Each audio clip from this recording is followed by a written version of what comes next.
ফুটেছে। আর আর কি, আর ঢাকি পাড়ায় ঢাক বাজানোর প্র্যাকটিস শুরু হয়েছে। বুঝলি ভৃঙ্গি, শরৎকালে মনটা যেমন খুশি খুশি হয়, তেমনি ভয় ভয়ও লাগে। কেন কেন, কিসের ভয়? আমি দক্ষযজ্ঞের কথাটা কোনো মতে ভুলতে পারি না জানি। সেই যে মা আমাদের ছেড়ে চলে গেলেন। ওইসব অলক্ষণের কথা বলিস না তো নন্দী, ভাবলেই দুঃখ দুঃখ লাগে আর চোখে জল চলে আসে। তুই বরং বিরাট থালার নই দিদির কথা ভাব, ভাবলেই জিভে জল আর মুখে হাসি চলে আসবে।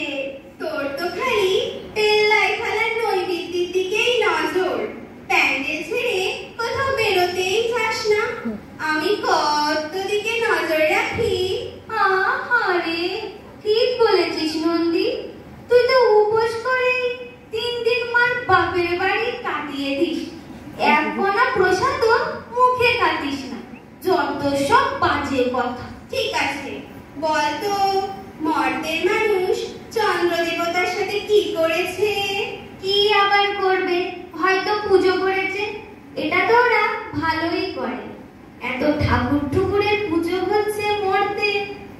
বেচারি চন্দ্রের একটু মন খারাপ ছিল, তা বেশ হয়েছে। চন্দ্র পূজাতেও ঢাক বাজবে, মাইক বাজবে, সকলে চন্দ্রদেবকে জয় দেবে। আকার মুখ্য, এর জন্যই বলি একটু চোখ কান খোলা রাখ। ওরে মানুষ যাদের রথ পাঠিয়েছে চন্দ্রযান। মানুষের তো প্রচুর বুদ্ধি।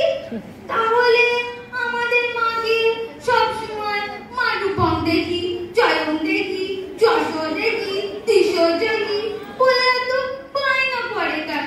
যখন তখন নিজেরাই তো সব করে নিতে পারে।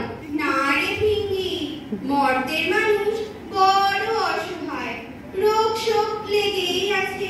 আরে সেই ব্যাধি অসুখটা তো এখনো যায়নি, খুব দাপট দেখাতে শুরু করেছে।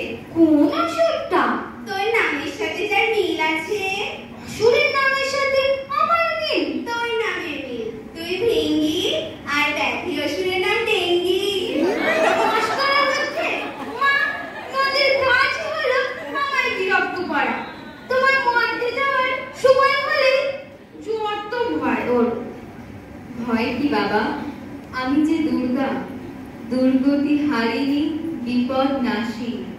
আমায় ডাকলে সব ভয় দূর হয়ে যাবে। বাহ,